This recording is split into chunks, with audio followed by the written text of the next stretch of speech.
75세 정옥희 씨는 죽음을 앞둔 순간 딸에게 말했어. 나는 다시 태어나도 너의 엄마이고 싶다. 30대 늦은 나이에 결혼한 정 씨는 이듬해 어여쁜 딸을 낳았어. 그리고 그날은 정 씨가 죽는 날까지 잊지 못한 경이롭고 아름다운 순간이었어. 하지만 현실은 전혀 아름답지 못했어. 없는 사람끼리 만나 친정이나 시댁의 도움 없이 단칸방에서 시작한 신혼이었어. 정말 말 그대로 방 한 칸 있는 집에서 살았고 화장실은 문 밖을 나가 공용 변소를 사용했다오. 당장 먹고 살기도 바쁜데 아이가 태어났으니 삶이 막막하지 않았겠소? 형수, 그러지 말고 내가 트럭 한 대 빌려줄 테니까 이거 팔아요. 그러면 지금보다는 돈벌이가 되지 않겠어요? 어느 날 남편의 남동생이 정씨 부부의 사정을 딱하게 여겼는지 생선 장사를 해보라며 제안했어. 도와줘서 고마워요. 시동생은 트럭으로 물건을 팔기도 했고 사업도 하고 있어서 꽤 살만했다오. 정씨 부부는 그처럼 될 수 있을 거란 희망에 부풀어 있었어. 정씨는 딸을 포대기에 업고 나가 생선을 팔았어. 생선 사세요. 맛있는 고등어 있어요. 부끄러운 듯 중얼거리는 정씨의 목소리는 안타깝게도 손님들에게까지 닿지 못했다오. 그것은 정씨의 남편도 마찬가지였어. 이런 일을 해본 적도 없었고 내성적인 성격도 걸림돌이 되었어. 트럭으로 돌아다니는 기름값도 못 건지는 나날이 계속되었어. 하루 종일 등에 엎여 있는 딸도 고생이었고 정씨 부부도 지쳐갔어. 형수, 아무리 그래도 정상금은 줘야 해요. 나도 들어간 돈이 있으니까 하루에 판 돈에서 반은 떼줘야죠. 그렇게 되면 정말 일은 일대로 하루 종일하고 돈은 오히려 마이너스가 될 판이었어. 어쩌면 좋아요. 이러다가는 애기 분유값도 못 내겠어요. 안 되겠어요. 내일부턴 당신 혼자 나가봐요. 나는 다른 일을 찾아볼게요. 그날부터 정씨는 낮에는 파출부 일을 했고 저녁에는 식당에서 설거지를 했어. 물론 등에는 어린 딸아이를 매단 채였다오. 허리가 부러지는 한이 있어도 이 아이만큼은 굶길 수 없었어. 그렇게 몇 년을 일했고 남편도 생선 장사를 그만두고 공사판에서 일을 하게 되었어. 하지만 가난은 아무리 떨쳐내려 해도 끈질기게 정씨 부부를 따라왔어. 아무리 밤낮 없이 일해도 월세 내고 생활비를 내면 남는 돈이 거의 없었다오. 아이는 커가는데 정씨 부부에게는 꿈꿀 수 있는 미래가 없었어. 여보, 내 고향 친구가 충청도에서 공장을 하는데 우리 사정을 말했더니 도와준다네.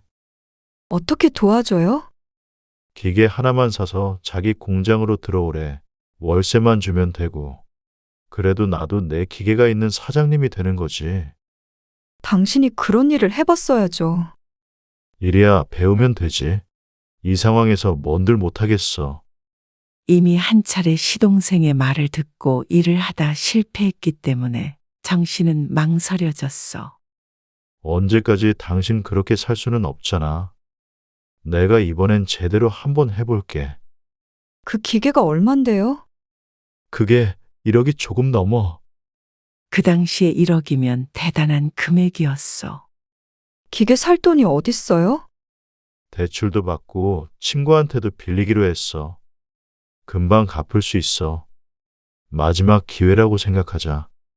그리고 정씨 부부는 얼마 되지 않는 살림을 모두 정리해서 충남 조치원으로 내려가게 되었어. 그 당시의 조치원은 아무것도 없는 시골 동네였어. 영고라고는 남편의 고향 친구밖에 없었다오. 남편은 그렇게 공장을 하게 되었고 정씨는 방 딸린 작은 가게를 얻어 야채 가게를 운영하게 되었어. 전부 빚으로 시작한 일이었기 때문에 처음엔 쉬지 않고 일만 했어. 손님이 없을 때도 앉아서 쉬는 법 없이 남편의 공장에서 나오는 플라스틱 부품을 깔끔하게 칼로 다듬는 일도 했고, 칼로 동태포를 뜨는 일도 종일 했어.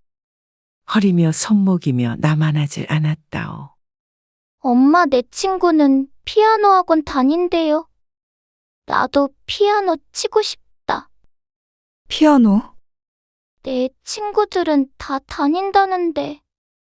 빚이 산더미인데도 딸에게 돈 없다는 한마디를 할 수 없었어. 남들보다 풍족하게는 아니어도 남들 다 하는 것들은 딸에게도 시켜주고 싶었어. 그래서 비싼 학원비를 내고 딸이 원하는 대로 해주었어. 까짓것 정 어려우면 자신이 한 끼 덜 먹으면 될 일이라고 생각했어. 그런데 다행히도 그맘때쯤 남편의 공장도 자리를 잡아 돈을 벌기 시작했고, 동네에 유일했던 야채 가게도 손님이 늘기 시작했어. 이제 우리 인생이 좀 피나 봐요. 정 씨와 남편은 부둥켜 안고 울었어. 그런데 하늘의 장난인지 그런 행복도 오래 가진 않았어. 여보, 어떡해. 왜 그래요? 영철이 그놈이 기계를 전부 팔아버리고 도망가 버렸어. 그게 무슨 말이에요? 나도 이게 도대체 무슨 일인지 모르겠어. 가보니까 공장이 텅텅 비어 있고. 정 씨는 그 자리에 털썩 주저앉았어. 그해 IMF가 터졌고 전 국민이 경제난에 휘청거렸어. 정 씨 부부도 예외는 아니었는데 그 때문에 야채 가게도 문을 닫아야 했어. 남편의 공장은 계속 운영하긴 했지만 생활이 크게 힘들어졌다오. 그런데 그때 남편의 고향 친구가 정신의 기계까지 모두 팔아버리고 떠난 것이었어. 정 씨에게는 빚만 남았고, 그때가 정 씨가 40대 중반쯤 되었을 때였고, 딸은 초등학교 졸업을 앞두고 있던 나이였어. 그 당시 뉴스를 보면 하루가 멀다 하고 동반 자살하는 사람들이 나왔지만 정 씨는 어린 딸을 생각해서 차마 그런 선택을 할 수 없었어. 하루아침에 쫄딱 망해버린 정 씨 부부는 쫓기듯 정 씨의 제주도 친정집으로 가게 되었어. 유배 가듯 바다 건너간 친정집에서도 생활은 쉽게 나아지지 않았어. 그럼에도 불구하고 정 씨는 그곳에서도 딸을 위해 피아노를 사주고 학원을 보냈어. 피아니스트가 되고 싶다는 딸의 꿈 때문이었어. 제주도에서 정 씨는 보습학원에서 청소하는 일을 하게 되었고, 남편은 일용직으로 건설 현장으로 나갔어. 그렇게 힘든 와중에도 자모회에 들어 학부모들과 만나기도 했어. 자모회에 들어야 딸의 학교 생활이 편해진다기에 멋모르고 들게 된 자모회는 별세계였다오. 우아하게 차려입은 학부모들이 낮에 만나 밥 먹고 커피를 마시는 모임이었어. 그렇게 만나 마시는 커피 한 잔 가격이 그 당시 금액으로 15,000원이나 했다오. 정 씨는 초라해 보이지 않기 위해서 분수에 맞지 않는 노력을 했어. 선아는 피아노 친다면서요? 네, 피아니스트가 되고 싶대요. 어머, 음악하려면 유학도 보내야 하고 돈도 많이 든다던데? 선아 아빠가 돈 잘 벌어오나 보다. 여자들은 웃었지만 정작 정 씨는 웃지 못했어. 유학은커녕 지금 앉아서 홀짝거리고 있는 커피값도 정 씨에게는 손이 부들거릴 만큼 부담이 되었다오. 자모회 모임을 오면 메뉴판에서 음식 이름이 아닌 가격표부터 훑어보았어. 아무리 딸을 위해서라지만 뱁새가 황새를 따라가려다 가랑이가 찢어지는 법이라고 했어. 딸에게 정말 도움이 될 것 같지도 않았고, 무엇보다 돈이 없어 더 이상 모임에 참석하지는 못했다오. 그리고 딸은 고등학교 2학년에 피아노를 그만두었어. 엄마, 나 여기서 세워줘. 너무 멀어. 다리 아프니까 조금만 더 가서 세울게. 아니야. 지금 세워달라니까. 창피하다고. 끽 하고 정 씨는 스쿠터를 세웠어. 정 씨는 딸을 스쿠터를 태워 통학시켰는데 딸은 그것을 친구들에게 숨기고 싶어 했어. 그래서 늘 학교에서 먼 곳에서 내려서 걸어갔는데 정 씨는 그게 걱정스러워 조금만 더 가다가 딸에게 한 소리 듣는 것이 일상이었어. 오늘 학원 끝나고 집에 같이 갈까? 이따가 너 끝날 때까지 엄마가 기다릴게. 아니, 학원차 타고 갈 테니까 먼저 가. 뒷자리에서 내려서 차갑게 떠나버리는 딸.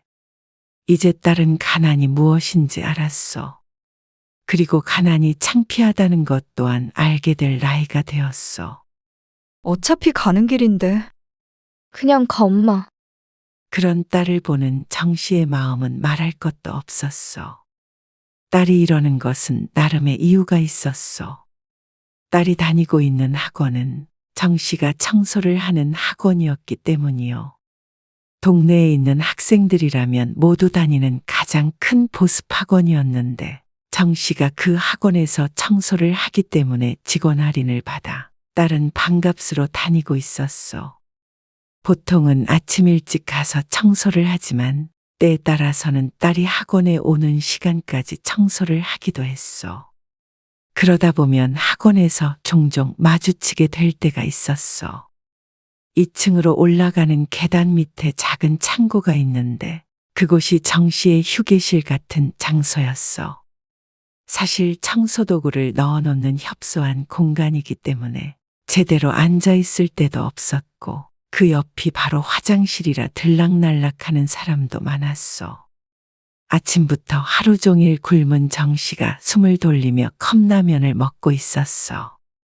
아직 학생들이 많이 있지 않은 시간이라 얼른 먹을 생각에 면을 불고 있는데 2층으로 올라가는 딸을 발견했어. 선아야, 정 씨는 반갑게 딸을 불렀어. 벌써 왔어? 응, 딸이 계단을 오르던 발걸음을 멈추고 대답했어. 배고프지 않아? 엄마, 컵라면 먹으려고 하는데 선아 너도 와서 한 입 먹어. 아니야. 배 안 고파. 그러지 말고 와서 먹어. 늦게까지 공부하려면 배고플 텐데. 됐어.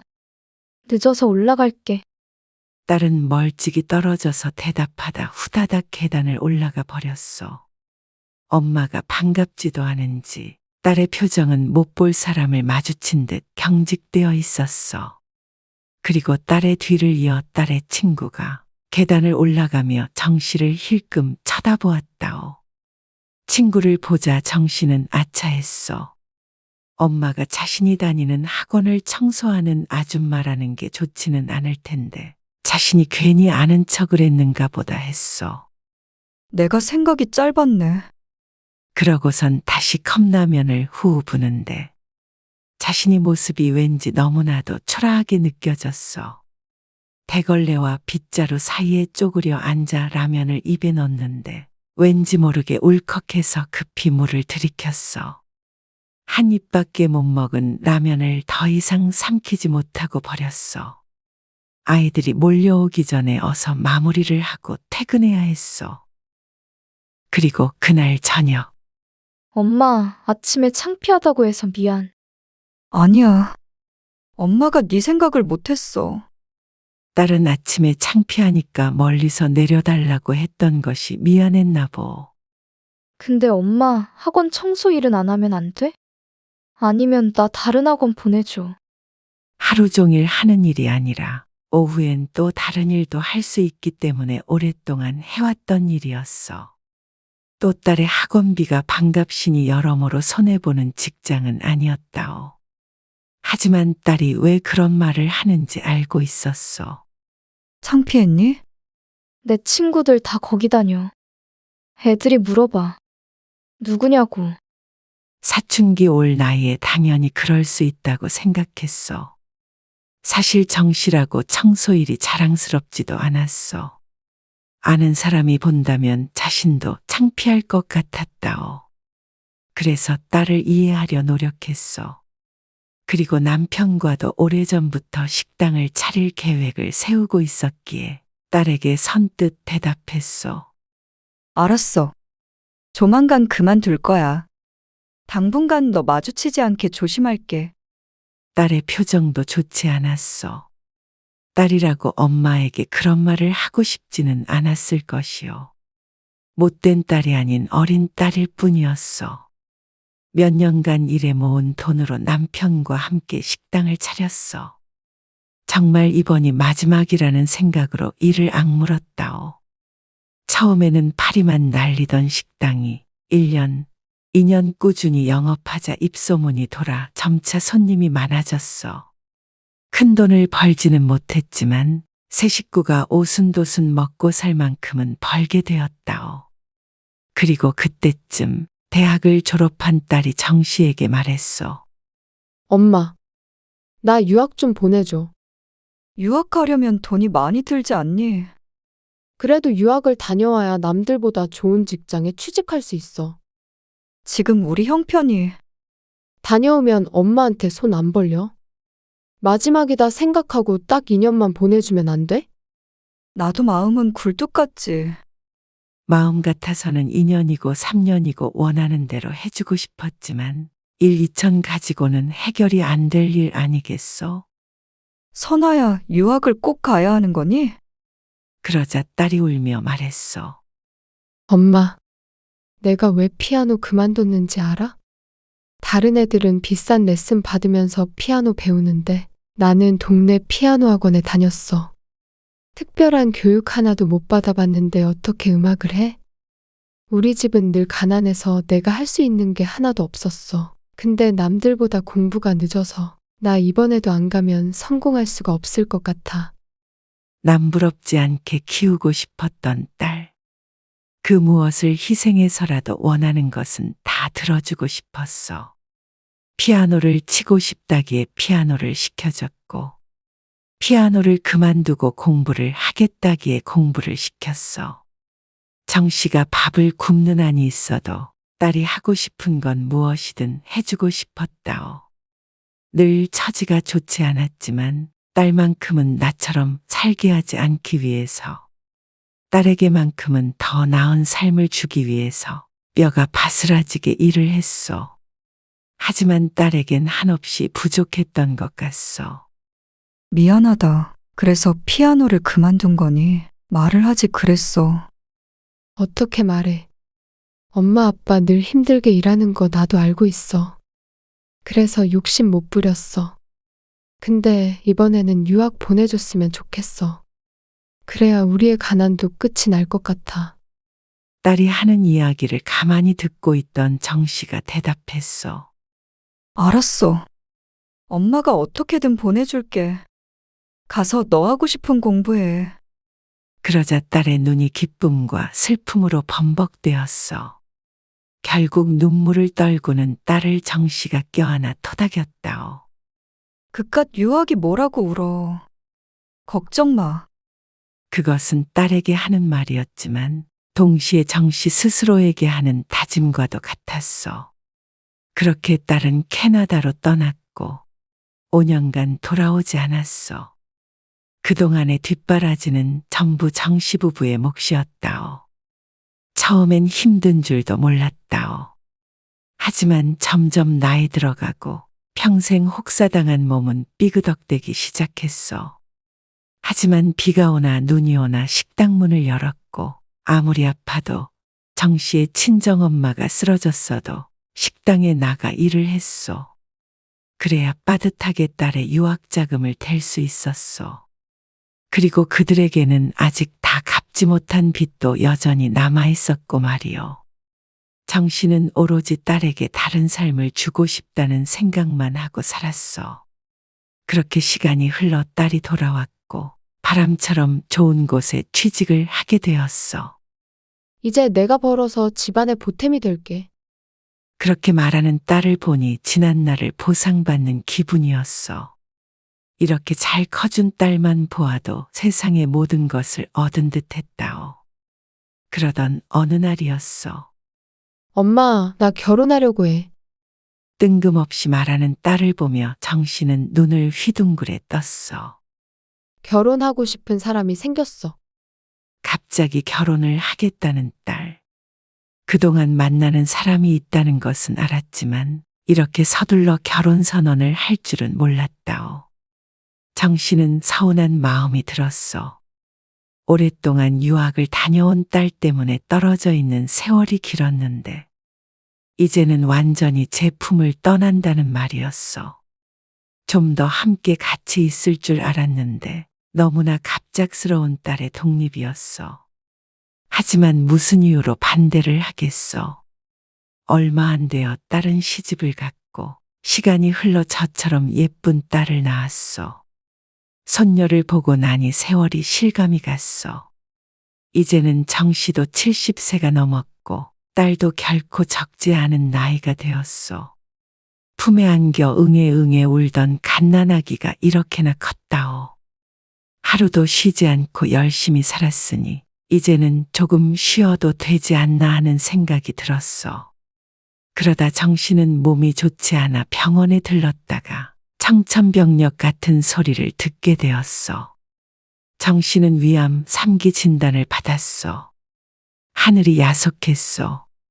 그러나 지금까지 큰 병에 안 걸리고 살았던 것이 오히려 행운이라면 행운이었다오.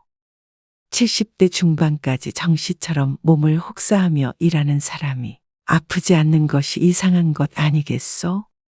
정 씨는 말기는 아니어도 고령이고 워낙 건강 상태가 좋지 않아 더 이상 식당 일을 하는 것은 무리라고 하였어. 남편도 울었고 정 씨도 울었어. 이미 정 씨의 인생은 활짝 펴보지 못하고 저물어갈 것을 알고 있었지만 그래도 정 씨에겐 시간이 많이 남았을 줄 알았다오. 100세 시대라는 말에 혹해 앞으로도 적어도 25년은 더 살 줄 알았어. 괜찮아, 여보. 요즘 의술이 얼마나 좋은데 몸 관리 잘하면 돼.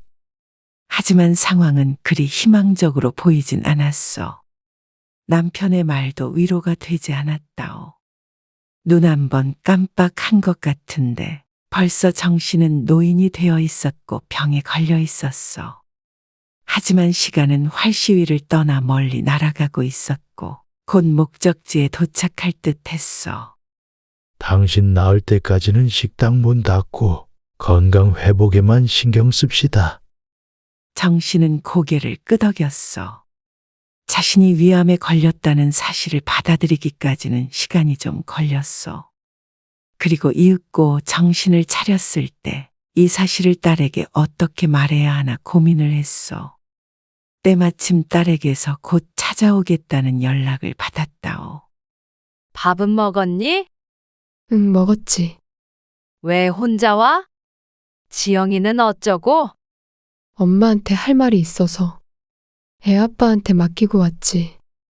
심각해 보이는 딸의 표정에 정 씨는 긴장이 되었어.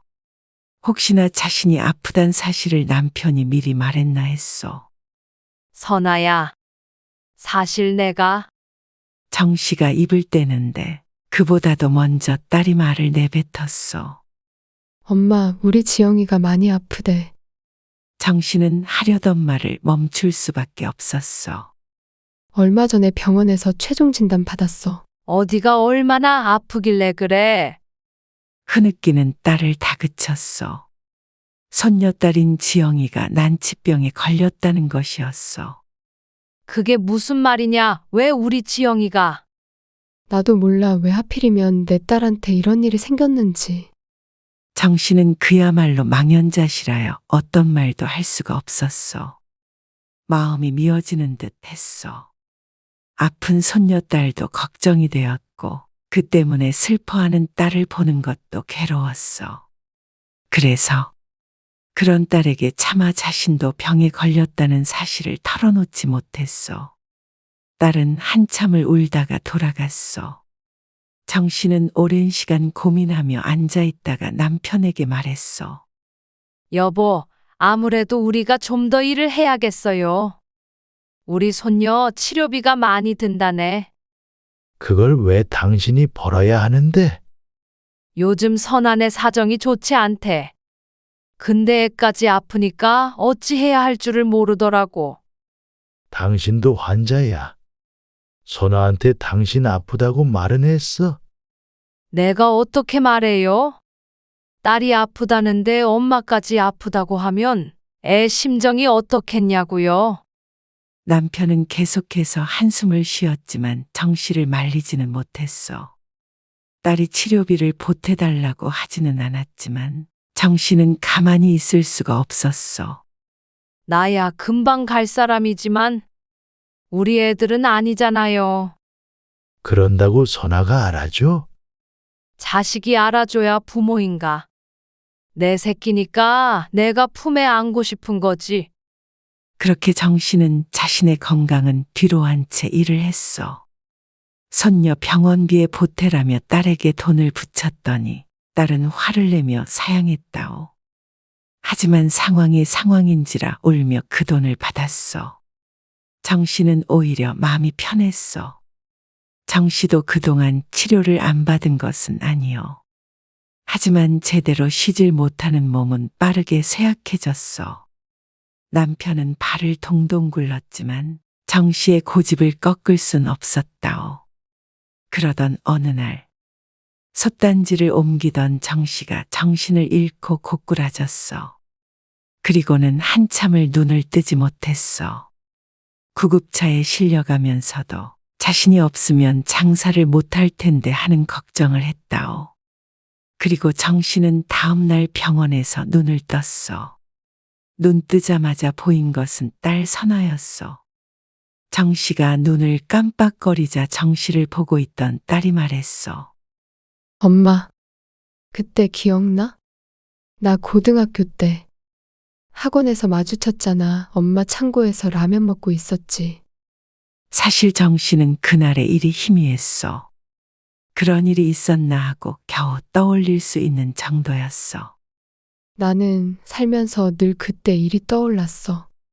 내가 그때 왜 그랬지? 왜 엄마를 모른 척 했지? 가서 반갑게 안아주고 라면 나눠 먹고 그걸 왜 못했지? 뭐가 그렇게 창피했지? 늘 그때가 후회됐어. 엄마한테 미안했어. 그때만 생각하면 눈물이 났어. 그랬어? 엄마는 기억도 잘 안 나. 정씨는 쉰 목소리로 힘들게 대답했어. 나는 그때 엄마 표정 같은 것도 다 생각나는데 그런 걸 왜 맘에 담아두고 살아? 내가 불효자식이야. 평생 엄마를 외면하고 산 것 같아. 그리고 이렇게 아픈 것도 모르고 살았어. 왜 나한테 말을 안 했어? 그냥 너 걱정할까봐 그랬지. 숨길 게 따로 있지. 딸은 울며 화냈어. 나는 그런 줄도 모르고 내 딸 아프다고 엄마한테 그렇게. 그럼 당연히 내 딸 아픈 게 제일 중요하지. 그럼 엄마는? 나도 내 딸이 제일 중요하니까 말 안 한 거지. 그런다고 내가 좋아할 줄 알고? 아니, 네가 좋아하길 바래서가 아니라 내가 좋아서 그런 거야. 너 힘든 거 싫어서. 딸은 흐느꼈어. 엄마는 평생 그렇게 힘들게 살다가 병까지 났는데 아직도 딸 타령이야? 피아노 시켜줘라, 유학 보내줘라. 엄마를 그렇게 쥐어짜면서 살았는데 내가 밉지도 않아? 정씨는 도리어 웃었어. 밉긴 왜 밉니? 평생 너 키우며 살아서 너무 행복했는데 너 때문에 힘든 적 없었고 너 때문에 살았어. 나는 엄마처럼 못 살 것 같아. 나도 내 딸을 사랑하지만 그렇게 모든 걸 다 주고 살 수는 없을 것 같아. 너도 살다 보면 그렇게 돼. 그냥 나는 널 낳는 순간부터 널 위해 살게 됐어. 돈 없어서 사는 게 힘들었어도 우리 딸 때문에 힘든 적은 한순간도 없었어. 널 떠올릴 때면 늘 행복했던 기억만 떠올라. 엄마 앞에서 피아노 쳐준 거, 시험 잘 봤다며 방방 뛰던 거. 울지 마라. 엄마가 지금 죽는 것도 아닌데 뭘 그렇게 우니? 이렇게 누워있으니까 우리 엄마 너무 늙은 것 같아. 왜 난 몰랐지? 미안해, 엄마. 왜 나 같은 딸을 낳았어? 내가 엄마 인생을 다 뺏어갔어. 딸이 정 씨의 손을 잡고 오열했어. 정 씨는 자신의 건강 상태가 나쁘다는 걸 느꼈어. 아픈 몸을 그리 혹사시켰으니 성하지 않을 것이 분명했어. 하지만 후회는 없었어. 선아야, 엄마는 말이야. 나는 다시 태어나도 너의 엄마이고 싶다. 지난 40년이 너로 인해서 빛났어. 선아, 네가 엄마 딸이어서 너무 좋았어. 나도 다시 태어나도 엄마 딸할게. 그때는 더 잘할게, 내가. 사랑해, 엄마. 나도 사랑해, 내 딸. 그대들은 정 씨의 삶을 듣고 어떤 생각이 들었어? 같은 선택을 했겠어? 아니면 미련하다 혀를 차겠어? 부디 사연의 주인공인 정 씨의 남은 날들이 평안하기를 응원해 주길 바라오.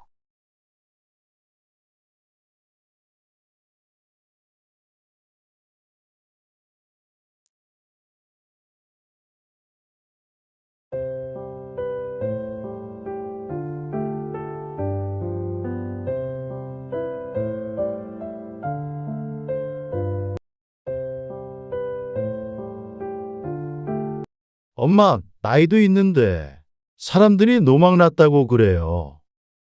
그렇게 생각하는 건 니들 아니냐? 나도 이제 내 인생 좀 살자. 언제는 엄마 인생 안 살았어요? 꼭 옆에 누가 있어야 하는 건 아니잖아요.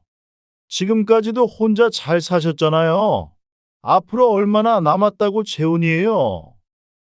그게 아니라 너희한테 유산 안 줄까봐 그러는 것 아니냐?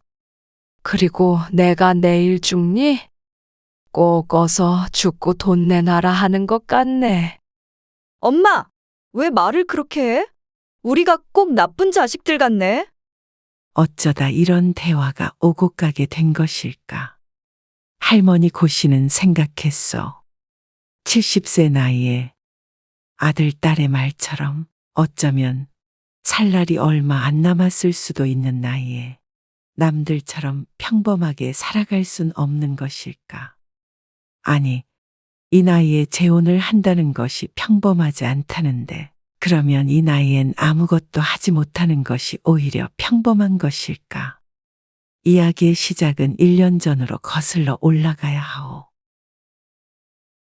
나 충청도로 내려가련다. 충청도요. 거길 왜요? 다짜고짜 하는 고씨 할머니의 말에 아들이 놀라 되물었어. 이사 가시겠다고요? 그래, 이제 너희도 자리 잡고 잘 살고 있고, 나도 한적한 곳에서 숨 좀 돌리면서 살고 싶다. 거기 연고도 없으시잖아요.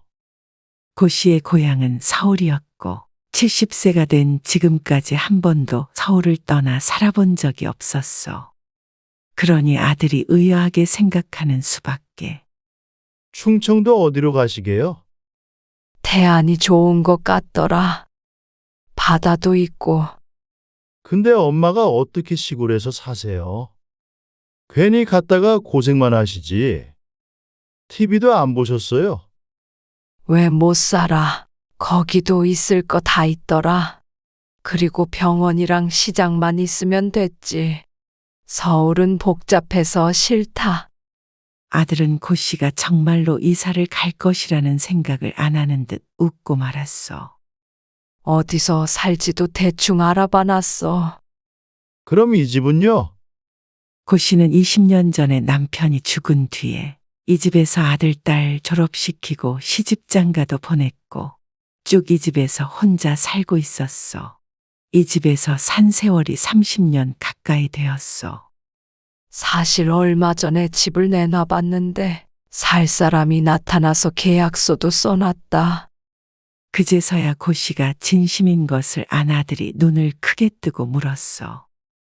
얼마에 파셨는데요? 그게 왜 궁금하냐? 그냥 많이 올랐다는 것만 알아라. 30년 전에 분양이 안 되어 헐값에 샀던 집이 지금에 와서는 대단한 금액이 되어 있었어. 아니, 그래도 이 집을 갖고 계셔야죠. 서울 집값은 세월이 지나면 계속 오를 텐데 지방에 집 사면 바보예요. 여기서 더 올라봤자 뭐하니? 나 죽을 때 이 집 끌어안고 관에 들어갈 것도 아닌데. 이 집 팔아서 나온 돈으로 태안에 전원주택 한 채 사고 대출 끼고 원룸 건물도 한 채 사서 월세 받는 돈으로 죽을 때까지 편히 살다 가련다. 아들은 떨떠름한 표정을 지었어. 그래도 그건 너무 경솔하신 것 같은데. 걱정 마라. 너희한테 1억씩 주고 갈 테니까. 아니, 돈 때문에 그런 게 아니고 엄마 걱정돼서 그렇죠. 아들은 말은 그렇게 하면서도 기쁜 표정을 감추지 못했어. 갑자기 큰 돈이 생기는 것이 얼떨떨한 듯했어. 엄마 생각이 정 그렇다면 그렇게 하세요. 주말에 왔다 갔다 하면서 보면 되죠. 그렇게 멀지도 않네.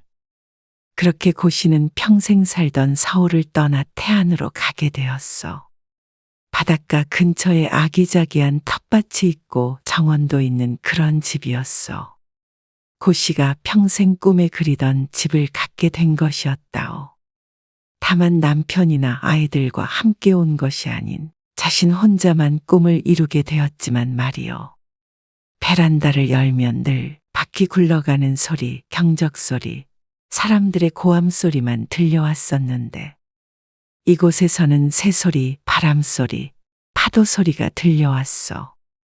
기분 탓인지 진짜인지는 몰라도 공기도 서울에 비하면 맑고 청량한 듯 했다오.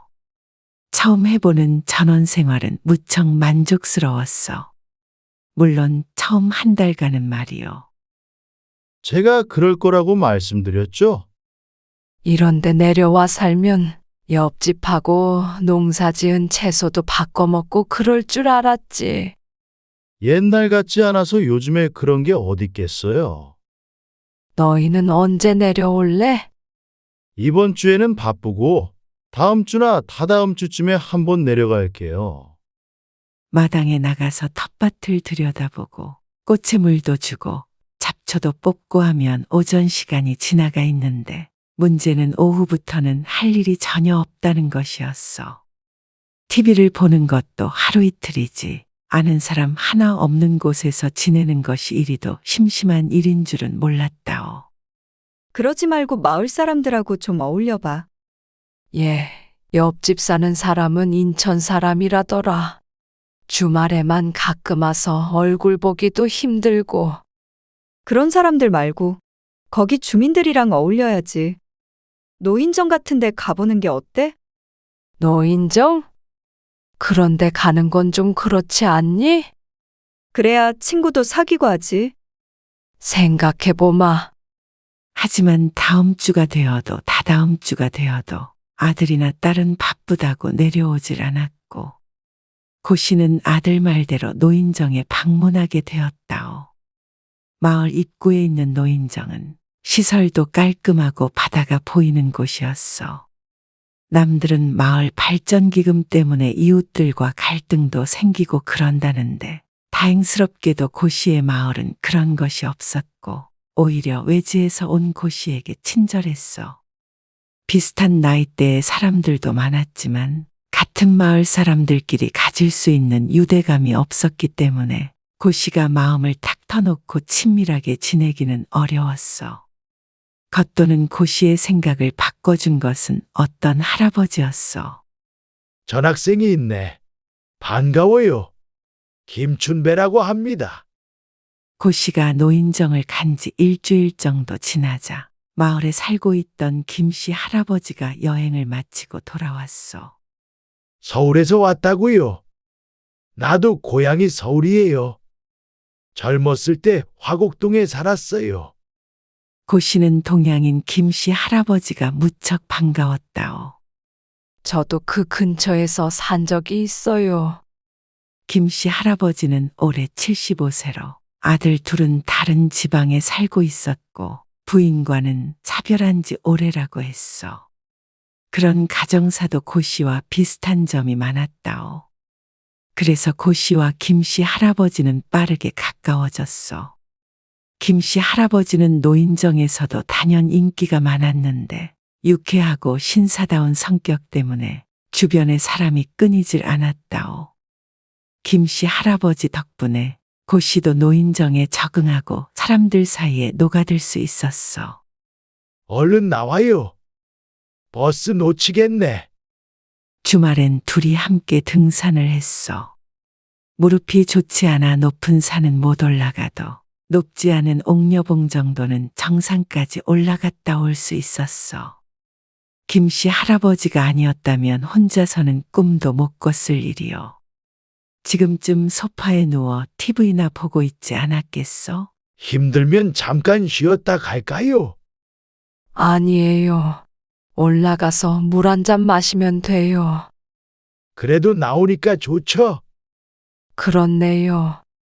여기저기서 들려오는 새 지저귀는 소리와 나뭇잎이 서로 부딪히는 소리들, 서울에서 듣던 자동차 바퀴 소리, 경적 소리와는 차원이 다른 평화를 주는 것들이었어. 이제서야 비로소 콘크리트 도시를 벗어나 자연으로 돌아온 듯한 느낌이 들었어. 내가 이러고 싶어서 내려온 거였는데 덕분이에요. 서울에서도 이렇게 활기차게 생활해 본 적 없는 것 같아요. 매주 오면 되죠? 뭐가 어려운 일이라고? 내려가서 막걸리 한 잔 마시면 이곳이 천국이구나 할걸요. 고 씨의 하루는 그 어느 때보다 활력이 넘치기 시작했어. 매일같이 노인정에 갔고 그곳에 가면 김씨 할아버지가 있었어. 그에게서 바둑도 배우고 농사 짓는 법도 배우며 시간이 가는 줄 몰랐다오. 어느 날 고 씨가 딸과 통화를 한 날이었어. 그래서 오늘 그 양반이 와서 텃밭에 비닐도 씌워줬어. 나중에 이거 나면 너도 좀 보내줄까? 신이 나서 말하는 엄마에게 딸이 웃으며 대답했어. 엄마, 요즘 자꾸 그 아저씨 얘기만 하는 게 수상한데. 뭐가 수상해? 아니, 언제는 심심하다고 다시 서울 오고 싶다고 난리더니 요즘엔 그런 말도 안 하고 맨날 노인정 그 김씨 아저씨 얘기만 하잖아. 남자친구 생긴 거야? 그러자 고 씨가 펄쩍 뛰며 말했어. 얘는 남자친구는 무슨? 이상한 소리 하지 말어. 주책 맞게 무슨 남자친구야? 그렇게 펄쩍 뛰니까 더 수상한데. 말도 안 되는 소리 할 거면 끊어. 그렇지만 그 말도 안 되는 소리가 말이 되는 소리가 되기까지는 오래 걸리지 않았어. 김 씨는 꼭 서울댁만 챙겨주더라. 내가 뭘? 지금도 서울댁 고구마 까주고 있잖아. 노인정 할머니가 하는 소리에 김씨 할아버지가 뒤통수를 극적거렸어. 고 씨도 왠지 모르게 부끄러움을 느꼈다오. 나이 70 먹고 이런 농담에 의연하게 대답하지 못하고 볼만 빨개졌어. 해가 질 무렵 고 씨가 자리에서 일어났어. 지금 가려고요. 네, 해지기 전에 가려고요. 잠깐 기다려요. 나도 가야겠다. 김씨 할아버지도 고 씨를 따라 일어나며 모자와 외투를 챙겼어. 노인정에 있던 노인들이 그 둘을 보며 얼레리 꼴레리 했어. 별 뜻 없이 재미로 야유하는데도 고 씨는 부끄러워져 후다닥 노인정을 나왔어. 뒤따라온 김씨 할아버지가 옆에서 함께 천천히 걸었어. 노을과 바다를 배경 삼아 마을을 걷고 있으니 마음이 왠지 부풀어 올랐어. 그렇게 감상에 젖어 있는데 김씨 할아버지가 말을 걸었어. 이 동네 사는 거 나쁘지 않죠? 그렇네요. 사실 무작정 내려와서 잠깐 후회도 했는데 좋아요. 서울에서는 이런 여유가 없었으니까. 서로의 집이 갈리는 골목에 서서 김씨 할아버지가 품에서 무언가를 꺼내 건넸어. 사박사박 걸어가면서 읽어봐요. 2번 접혀 있는 흰 종이였는데 열어보니 편지였어. 비록 시작을 함께 하진 못했지만 인생의 마지막에 서로 의지할 벗이 되고 싶습니다. 천천히 아름답게 저무는 노을처럼 우리 함께 저물어 갑시다. 김춘배로부터. 짧은 편지가 고씨의 심금을 울렸어. 남편이 죽고 아들, 딸도 모두 출가시키고 혼자 산 세월이 벌써 10년이 훌쩍 넘었다오. 젊었을 땐 먹고 사느라 바빴고 나이가 들어서는 모든 과제가 끝난 기분으로 살다 보니 한없이 외로운 삶이었어. 누군가가 나를 이렇게 생각해 주는 게 몇십 년 만이었다오. 이 나이에도 이렇게 가슴이 따뜻해질 수 있다는 것이 신기했어. 비록 젊었을 적처럼 활활 타오르는 불타는 사랑은 아니지만 은은하게 타오르는 작은 불꽃이 마음속에 피어나는 것을 느꼈어. 그것은 사랑일 수도 있고 인간적인 호감, 같은 처지에 놓은 동지애 같은 것일 수 있지만 그런 모든 감정은 결국 비슷한 결이 아니겠어? 앞으로 남은 날이 얼마나 길지는 모르겠지만 죽는 날까지 외롭지 않게 서로 의지하며 산다면 고씨도 김씨도 좀 더 인생이 충만해질 것 같았어. 둘은 금세 좋은 사이로 발전하게 되었어. 그렇다고 그전과 크게 삶이 달라진 것은 아니었어. 하지만 고씨의 마음은 이전과는 전혀 달라졌다오. 하루하루가 기대가 됐고 더 이상 서울로 돌아가고 싶다는 생각은 하지 않게 됐어. 그 사실은 아들과 딸도 곧 알게 되었다오. 어느 날 고신에 놀러온 딸이 김씨 할아버지의 편지를 발견한 것이요. 처음에는 다소 충격을 받은 듯한 다른 말이 없다가 이내 엄마가 외롭지 않다면 잘 지내보라고 하였어. 그렇게 끝났다면 행복한 결말이었겠지만 인생은 그리 흘러가지 않았어. 어느 날 김씨 할아버지가 말했어. 전원주택에 살면 늘 집도 고쳐야 하고 풀도 매일 뽑아야 하는데 혼자서 힘들지 않아요? 힘들죠. 생전 안 해본 일이라. 차라리 이참에 살림을 합치는 게 어때요? 사실 그동안의 마당 관리도 할아버지가 해주고 있었고 자잘하게 손이 가는 일도 도움을 주고 있었기에 고씨도 그것이 나쁘지 않은 제안이라고 생각했어. 우리 집은 좁으니까 내가 그냥 이 집에 들어와서 살면 괜찮겠네요. 마을의 작은 빌라에서 홀로 살고 있던 김씨 할아버지였어. 또한 고씨는 새 집으로 이사한 지 얼마 안 되었기 때문에 여러모로 고씨네 집에서 함께 사는 게 맞아 보였어. 대화는 자연스럽게 김씨 할아버지가 이사하는 방향으로 흘러갔다오. 구체적인 계획이 나오자 고씨도 자식들에게 이 사실을 알려야만 했어. 아들, 딸들도 가끔 오는 집이었기에 앞으로 불편해질 수밖에 없었기 때문에 미리 말을 해야 한다고 생각했어. 하지만 아들, 딸도 한두 달에 한 번 정도밖에 오지 않기 때문에 당연히 반대하지 않을 거라 생각했다오. 하지만 그것은 오산이었어. 엄마! 그게 무슨 말이야? 내가 잘 만나라고 했지 재혼까지 하랬어요? 누가 결혼식이라도 올린다니? 그냥 살림만 합친다는 거야. 그게 그거지? 살림 합치면 결혼이지 뭐야?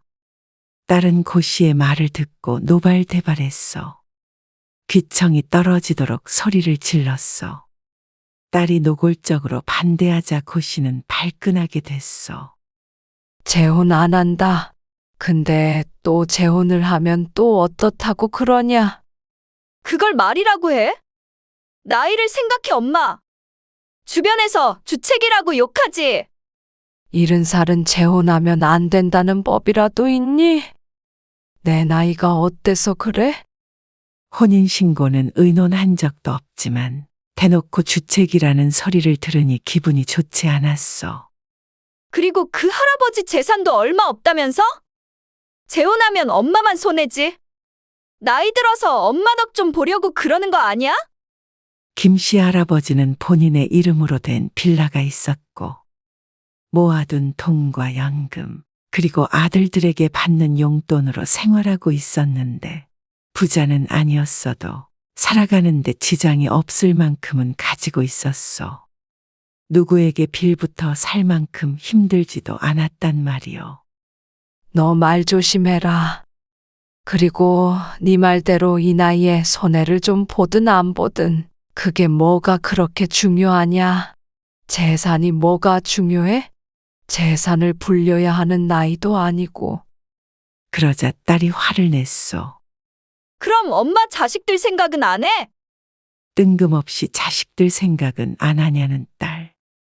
그 말 뜻은 자식들 줄 재산을 김씨 할아버지에게 줄 수 없다는 뜻 아니겠어? 딸의 의중을 깨닫자 고 씨는 화난 목소리로 대답했어. 설마 유산 때문이냐? 그러자 딸이 더욱 펄쩍 뛰며 말했어. 엄마 나를 뭘로 보는 거야? 엄마 걱정돼서 하는 소리지. 막말로 그 아저씨가 엄마 재산 노리고 접근한 거일 수도 있잖아. 그런 사람 아니야. 돈이 그렇게 궁한 사람도 아니고. 그런 사람인지 아닌지 엄마가 어떻게 알아? 그렇게 해서 패가망신당한 사람 얘기 못 들어봤어? 좀 있으면 돈 빌려줘라 어째라 하면서 뒤통수 칠 수도 있다고.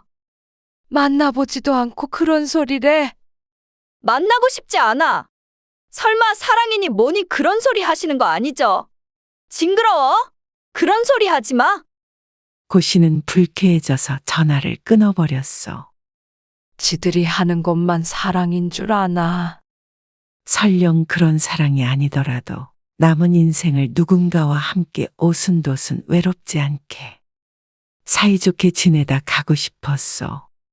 아들도 딸도 말은 번지르르하게 하지만 혼자 사는 고 씨에게 누구 하나 함께 살자는 말을 한 적도 없었어. 물론 고 씨도 바라지 않았지만 서운한 것은 서운한 것이었어. 자신들이 돌봐주는 것도 아닌데 엄마 옆에 누군가가 있는 것은 또 싫은 모양이었어. 아니면 정말 단순히 유산을 뺏길까봐 무서운 것일 수도 있고 말이요. 고 씨는 이제는 쓸쓸하게 혼자 늙어가긴 싫었다오. 섭섭한 마음에 찔끔 흐르는 눈물을 훔쳤어. 그런데 얼마 안 있어 아들에게도 전화가 걸려왔어. 둘이 무슨 얘기가 오갔는지는 모르겠지만 이 상황이 무척이나 마음에 안 드는 듯 했어. 엄마, 나도 당황스러워요. 나도 이 나이에 새아버지가 생길 거라고 상상이나 했겠어요? 아버지라고 생각할 필요 없다. 그냥 엄마한테 동반자가 생긴 거라고 생각하면 되잖냐. 그럼 혼인신고는 안 하시게요?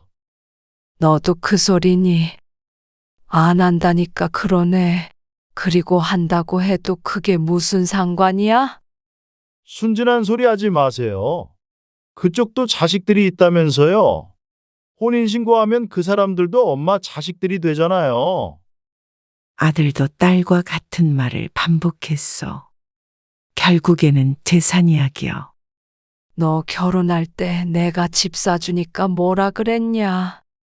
이제는 나 다 쓰다가 죽으라 하지 않았냐? 아들과 딸이 결혼할 때 각각 집을 해줬는데 이제는 더 이상 엄마에게 손 벌리지 않을 것이라며 가진 돈 다 쓰고 돌아가시라 그런 소리를 했었어. 이어지는 아들의 말이 더 황당했어. 엄마, 그건 엄마 살던 집값이 오르기 전 이야기고요. 거기 태안 집이랑 건물이랑 팔면 그게 얼만데요? 언제적 얘기를 하세요? 고 씨는 가슴이 답답해졌어. 내가 여기 내려오면서 너희한테도 1억씩 주지 않았냐? 아니, 그래서 그럼 그걸 평생 다른 집 식구였던 사람들한테도 나눠주겠다는 소리예요? 그 소리가 아니잖니. 고 씨는 자식들의 극심한 반대에 부딪혔어. 당장 혼인신고하지 않더라도 살림을 합치면 자연스럽게 그리 되지 않겠느냐며 반대했다오. 고 씨는 애초에 혼인신고까지 할 생각도 없었는데 자식들이 이렇게 나오니 괘씸한 마음이 들었어. 물론 자식들의 마음이 이해가 안 가는 것은 아니겠지만 계속해서 유산 노래노 부르는 것이 자신을 벌써부터 죽은 사람 취급하는 듯해서 괴로웠어. 늙으면 사람도 아닌 것인가. 늙으면 모든 결정을 죽는 날을 생각하여 내려야 하는 것인가. 그리고 김씨 할아버지도 이러한 사정을 알게 되었어. 나도 자식이 있고 혼인신고까지 해서 서로 불편하게 할 생각은 없었어요. 그냥 혼자가 둘이 되는 것만 생각했지. 같이 산다고 하더라도 내 돈 쓰며 살지. 돈 달라고 할 생각도 없었고요. 알아요. 참 민망하네요. 그럴 것 없어요. 정 그러면 우리 집에 들어와서 지내도 되고요. 근데 집이 작아서 불편할 거예요. 나는 그냥 이렇게 지내도 괜찮으니까 편한 대로 해요. 순수한 마음만 있던 문제였는데 자식들은 그런 고씨와 김씨를 멋대로 재혼시키고 또 멋대로 관짝에 눕히는 상상까지 하고 자신들끼리 열내고 북치고 장구치고 하고 있었어. 자꾸만 그 나이에 하는 소리도 진절머리 났고 아들 딸과는 이제 통화도 하기 싫었다오. 어느 날 김씨 할아버지와 함께 잡초를 뽑고 있는데 아들과 딸이 예고도 없이 들이닥쳤어. 어찌나 씩씩대며 오던지 자식들이 아니라 꼭 빚받으러 찾아온 빚쟁이들 같았어. 아니, 왜 전화를 안 받아? 딸이 다짜고짜 따졌고 아들도 옆에서 거들었어. 일도 바쁜데 여기까지 찾아오게 만드세요. 내가 언제 오라고 하든 고씨가 김씨 할아버지를 데리고 집 안으로 들어가자 아들과 딸이 쫓아 들어왔어. 여기 계시니까 차라리 잘 됐네요. 이참에 탁 터놓고 얘기해요. 나는 할 말 없으니까 바쁘면 올라가 봐라. 엄마, 정말 동네 창피하게 왜 이러세요? 넓지도 않은 동네에서 70대 노인들이 재혼한다 그러면 사람들이 수군거려요. 니네 동네도 아닌데 니들이 창피할 게 뭐가 있니? 참 웃긴다. 아들이 말문이 막힌 듯 머뭇거리자 옆에서 딸이 말했어. 꼭 이렇게 자식들 눈에 피눈물 나게 하면서까지 이 아저씨랑 재혼을 해야겠어? 고씨는 어이가 없었어. 누가 누구 눈에서 피눈물 나게 했다는 말인지. 부족함 없이 키웠다고 생각했고 남편과 함께 그동안 모아온 돈, 남편 보험금까지 다 털어서 시집 장가 보냈어. 그런데 살고 있던 집값이 올라 돈이 생겼다고 이렇게 혈안이 되어 달려들 줄은 꿈에도 몰랐어. 내가 너희한테 못해준 게 뭐가 있길래 피눈물을 흘리냐. 뼈 빠지게 일해서 공부시키고 집도 해주고 다 해줬잖냐. 늙음하게 이제 내 인생 살아보려 하는데 뭐가 문제야. 지금 피눈물 나게 하고 있는 건 너희들 아니냐. 왜 이제 와서 재혼 같은 걸 해서 일을 복잡하게 만들려고 해? 도대체 그 나이에 무슨 재혼이야? 내 나이가 왜 70살은 원하는 대로 살면 안 되는 거냐. 손주들 보기 부끄럽지도 않아? 할머니가 결혼한다고 하면 애들이 놀라 자빠지겠다. 점점 험악해지자 김씨 할아버지가 말렸어. 그러지들 마세요. 우리는 애초에 재혼하려고 한 게 아니니까요. 걱정하는 그런 일 안 생길 겁니다. 그러자 딸이 눈을 번뜩 뜨면서 말했어. 그래요? 그거 잘 됐네요. 그러면 지금 각서 쓰세요. 그러더니 가방에서 웬 서류 뭉치를 꺼내왔어. 읽어보니 혼인신고를 절대 하지 않고 고씨의 유산도 한 푼도 가져가지 않겠다는 내용이었어. 고씨는 기가 막혀 웃었어. 아예 지금 콱 죽어버리라고 고사를 지내지 그러니? 아니에요. 내가 사인하면 되는 거지요. 뭐하러 그런 거에 사인을 해요? 고씨는 할아버지에게 너무 창피했고 자식들에게는 정말 실망했어. 사인하신다는데 왜 그래, 엄마? 나중에 맘 바뀔지 누가 알아? 언감생심이라는 말도 몰라? 참으로 무리한 언사였어. 그 말을 들은 김씨 할아버지의 표정도 좋지 않았어. 사인은 할게요. 그런데 그 전에 이 말 한마디는 해야겠네요. 나도 나 사는데 부족함 없고 우리 아들 둘도 변호사, 세무사예요. 지들도 먹고 사는데 전혀 지장 없고 내가 가진 것 탐낼 아이들도 아니고요. 그래서 이 집도 탐나지 않고 돈도 탐나지 않아요. 그러자 고 씨가 참지 못하고 딸이 꺼낸 종이를 마구 찢어버렸어. 너희 그냥 이 집에서 나가라. 이게 무슨 행패야? 뭐? 행패? 엄마, 우리한테 왜 그래 도대체? 엄마, 왜 이렇게 변했어요? 그럼 내가 잘했다고 할 줄 알았냐? 해줄 만큼 해줬으면 이제 엄마 행복을 위해 살라고 격려는 못 해줄 망정. 지금 이러고 있는 게 사람이 할 짓이니? 혼인신고 안 한다고 분명히 말했잖니? 그렇게 바쁘다고 자주 오지도 않았던 애들이 둘이 시간 맞춰서 내려온 것도 황당하다. 그건 엄마가 웬 아저씨한테 코가 깨어 있으니까 그렇지. 엄마, 선택해. 저 아저씨야, 우리야? 나이도 먹을 만큼 먹은 딸이 하는 철없는 말에 할 말을 잃었어. 내가 이 사람과 결혼을 안 하더라도 너희는 선택 안 할란다. 나도 엄마보다 돈이 우선인 자식들은 필요 없다. 그러자 아들이 옆에서 끼어들었어. 뭐예요? 엄마, 그럼 앞으로 손주들도 못 볼 텐데 괜찮겠어요? 너희들은 그럼 내 재산도 못 갖게 될 텐데 괜찮겠냐? 둘은 꿀먹은 벙어리가 되었어. 손주를 못 본다고? 그래, 손주를 인질로 협박하는 자식은 내 자식 안 하는 게 맘 편하겠다.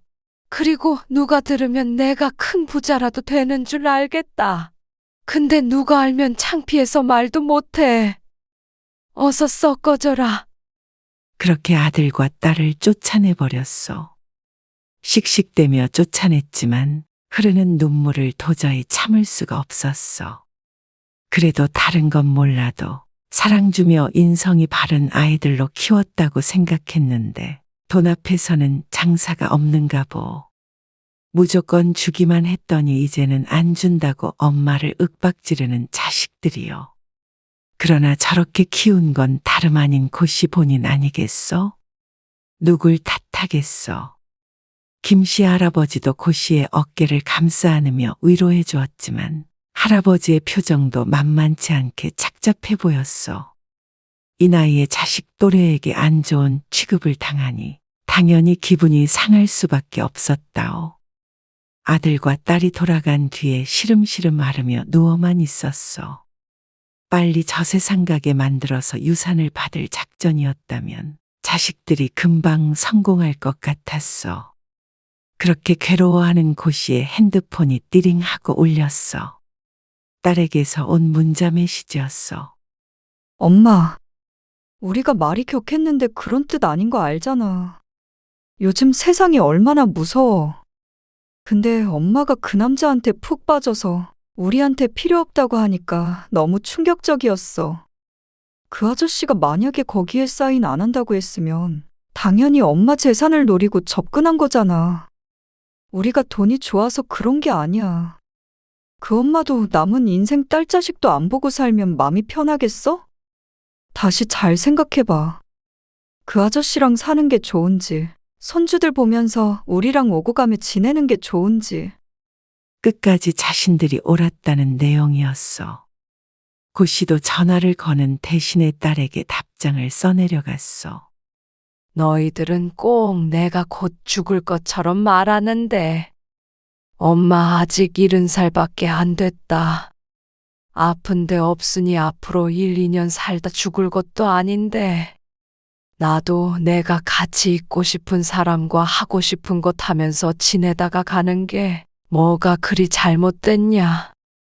너희에게 돈을 안 준 것도 아니고 나 죽으면 당연히 이 모든 것들이 너희 것 아니냐. 혼인신고도 안 한다고 하지 않았니? 그런데 니들이 불안하다고 반대했잖냐. 나는 너희들 낳고 내 인생도 없이 그렇게 평생을 살았다. 그런데 나도 너희처럼 젊은 때가 있었고 엄마이기 이전에 꽃다운 삶이 있던 여자였어. 너희가 너희의 인생이 소중하듯이 나도 내 인생이 소중하다. 내가 낳은 자식들이니 지금까지 부족함 없이 키워낸 것으로 의무는 다했다고 생각한다. 내 인생의 대부분은 너희에 의해 흘러갔지만 인생의 마지막 장은 내가 직접 써내려 가련다. 그러니 더 이상 아무 말 말아라. 너희가 놀러 온다면 기쁜 마음으로 맞이하겠지만 설령 그렇지 않다고 하더라도 슬퍼하지 않으련다. 잘 지내거라. 아들이 그리고 딸이 무슨 답장을 할지는 몰랐지만 고씨는 이번 기회에 자신의 삶을 되돌아보게 되었어. 내 인생이었지만 남편과 자식이 무조건 우선이었던 삶. 이제는 인생의 끄트머리에서 홀가분하게 스스로를 위한 삶을 살아보고자 마음먹게 되었어. 70세이지만 그러니 오히려 후회 없이 남은 인생을 살아가고 싶었어. 행복하고 싶다는 게 결코 잘못된 일이라고 생각하지 않았다오.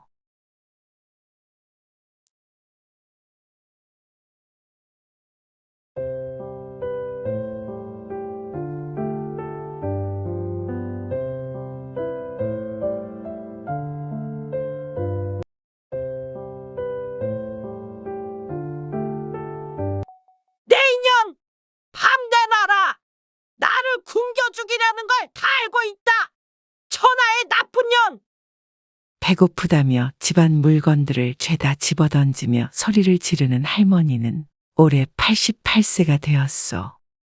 그리고 그 말을 듣고도 묵묵히 자신의 할 일만 하고 있는 또 다른 할머니는 올해 63세가 된 남씨 할머니요. 밥만 차리고 내 집에서 썩 꺼져라! 치매 증상이 있는 듯한 노인은 밥 달라며 아우성이었어. 결국 노인이 지쳐 방에 들어놓을 때까지도 밥상은 차려지지 않았다오. 정오가 되자 남씨가 밥을 차렸소. 식사하세요. 남씨가 방문을 열고 말하자 노인이 헐레벌떡 뛰어나왔어. 노인이 식탁에 앉은 모습을 보고 옥상에 올라가 이불 빨래를 널었어. 그러고 나서 한참 후에 집 안으로 들어온 남씨는 난장판을 보게 되었어. 이 노인네가 남씨가 소리를 빽 지르자 노인은 겁먹은 듯 움츠렸어. 밥상은 엎어져 있었고 국이며 밥이며 반찬이며 전부 여기저기 널려 있었어. 노인의 옷과 머리도 엉망이었다오. 남씨는 화를 참지 못하고 들고 있던 빨래 바구니를 노인에게 집어던졌어.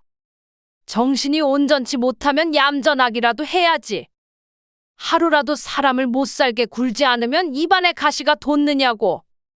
씩씩대던 남씨는 노인의 팔을 거칠게 잡아 끌어 욕실에 넣었어. 노인은 휘청거리면서 인연이 나 죽인다며 소리를 질렀어. 그리고는 수도를 틀어 아직 온기가 채 돌지 않은 찬물을 노인에게 쏘아댔어. 노인은 물세례를 맞고 허우적댔다오. 그냥 빨리 저 세상에 가버리던가 하세요.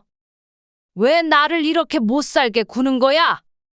나도 늙어서 내 한 몸 챙기기 힘든데 왜 당신 뒤치다거리까지 해야 해? 한 번만 더 그러면 밧줄로 묶어놔 버릴 거야. 네? 무섭게 으름장을 놓는 남씨의 겁먹은 노인은 찬물에 파랗게 질린 입술을 덜덜 떨어댔다오. 거친 손으로 노인을 씻긴 뒤 남씨는 외출하기 위해 집 밖을 나섰어. 가스불을 끄고 방에 있는 창문들을 모두 잠근 뒤에 현관문을 나왔어. 오래된 단독주택에 살고 있었기에 현관문과 대문을 모두 잠궈야 했는데 둘 다 밖에서 자물쇠로 잠그게 되어 있었어. 대문 자물쇠까지 단단히 걸어놓은 남씨가 사라지자 주변에서 보고 있던 동네 사람 중 하나가 말을 꺼냈어. 치매 걸린 엄마를 저렇게 가둬두는 거예요? 너무 무섭다. 매일 깨지는 소리 들리고 고함 소리도 들리고 그러던데. 노인 학대로 경찰에 신고해야 되는 거 아닌가 몰라요. 그러자 수근거리는 젊은 여자의 말을 잠자코 듣고 있던 한 할아버지가 말했어. 모르는 소리 하지 마라. 저 둘을 안다면 그런 말 못하지.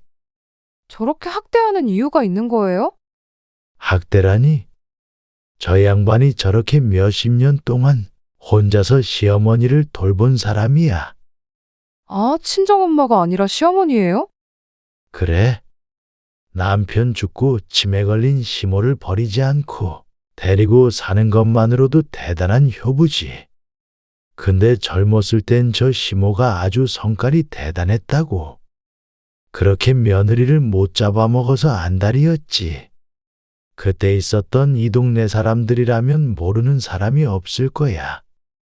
며느리가 도망 안 간 게 용해. 그랬어. 남씨와 노인은 고부 사이였어.